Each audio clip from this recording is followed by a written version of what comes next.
Hello, Jerry here from Living Life with Jerry and Mel. And I thought today, I'd just come out here and just tell you something that has happened to me just in the last couple of days. I drive an old truck. My old truck is 25 years old. It's a Ford F-150. You've seen it on some of the other videos.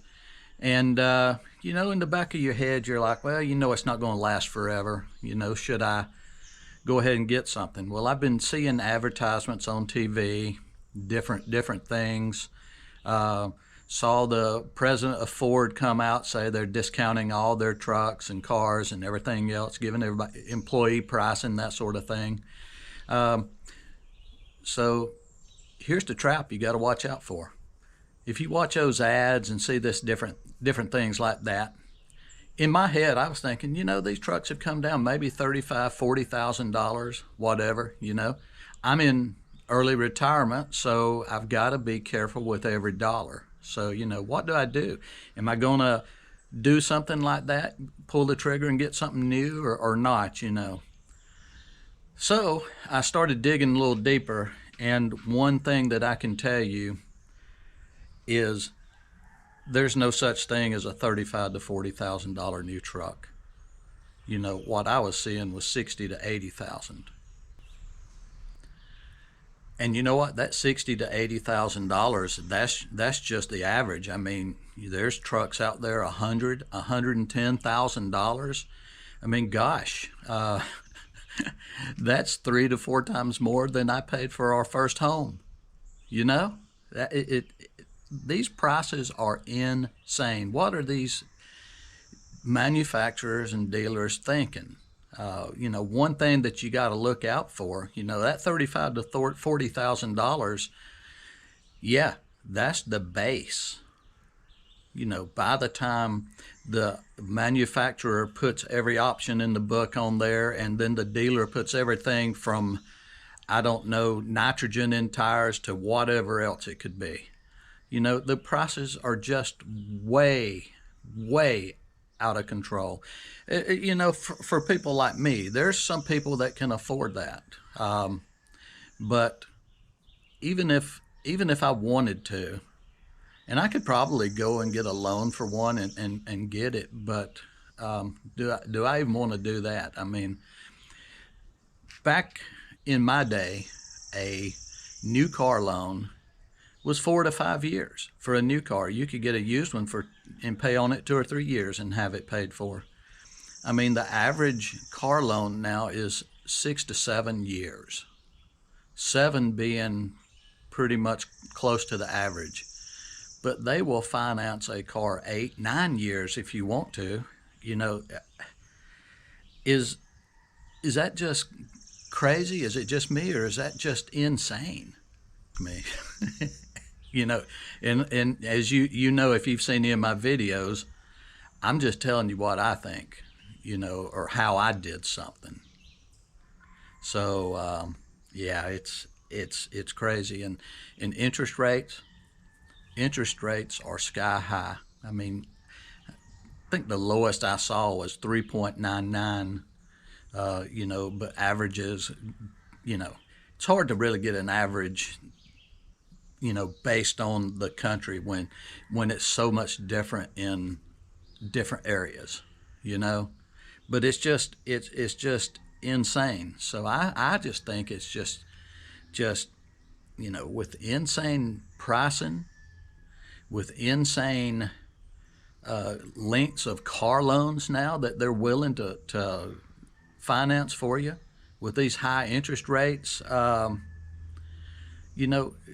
basically, if you do that, as soon as you sign the contract, you're upside down in that loan. You're underwater bad.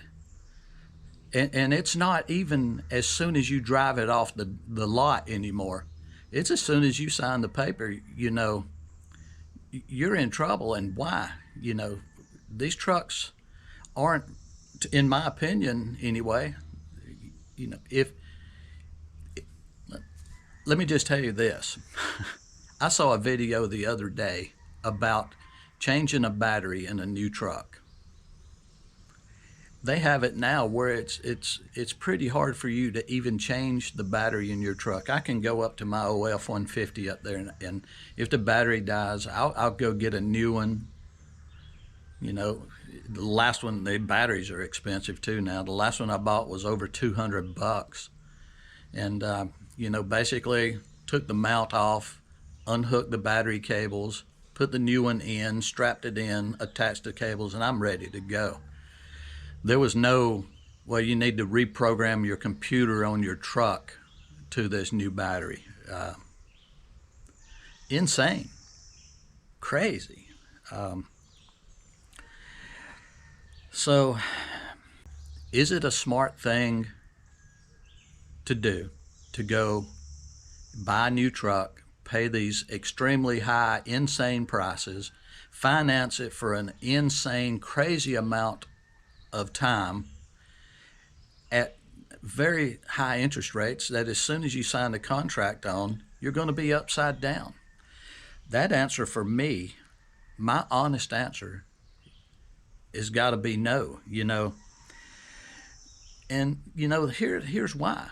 I'm year one of Gen X, and as a Gen Xer, generally speaking, we tell things like it is. And I can look at decades and I can tell you that you're going to have a lot of up and downs in those decades.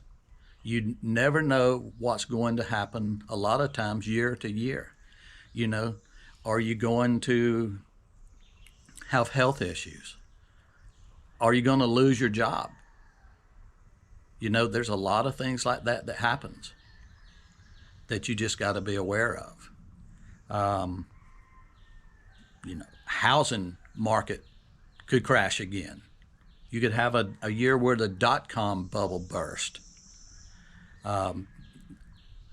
There's just so many things that can happen, and I'm not willing anymore to take any kind of risk like that. So for me, my honest answer to will I do that is just a hard no.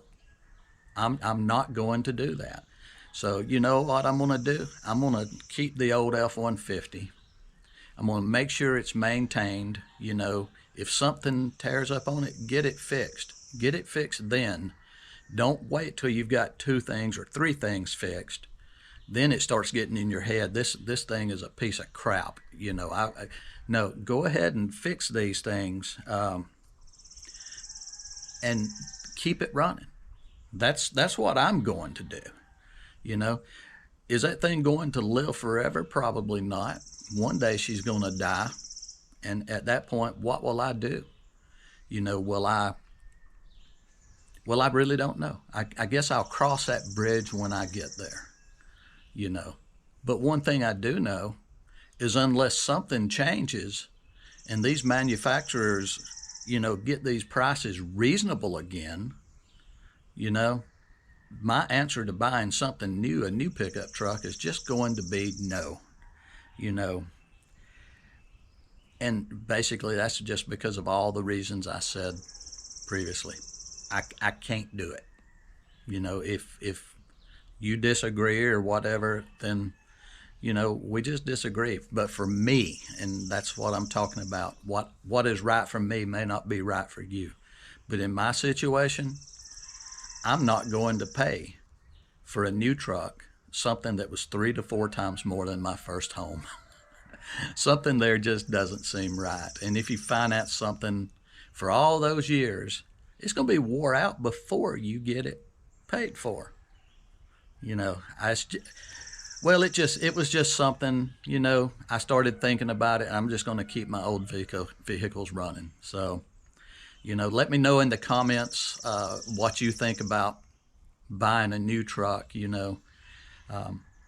I really think that if they don't do something, if these automobile manufacturers don't do something about the prices of these vehicles, I saw something the other day, a new Jeep, $85,000. If they don't do something, they're going to all collapse because people can't pay these prices. The CEO of Ford said that roughly 20% of their customer base can pay those prices. They asked, well, what about the other 80%? He said, well, that's what we're looking into, but it's going to take them years to figure something out. And you know, it's kind of sad that it is like that, but that's what it is today. But old Jerry ain't going to be doing that. So anyway, let me know in the comments what you think. You know, if you agree or disagree with me, that's cool. You know, if you like this video or any of my other videos, hit the like button, hype it if you get a chance, subscribe to our channel so you can see all this other stuff that we do, because most of the time I'm not talking about a pickup truck. Anyway, thanks for watching, and we'll see you next time on Living Life with Jerry and Mel. Bye-bye.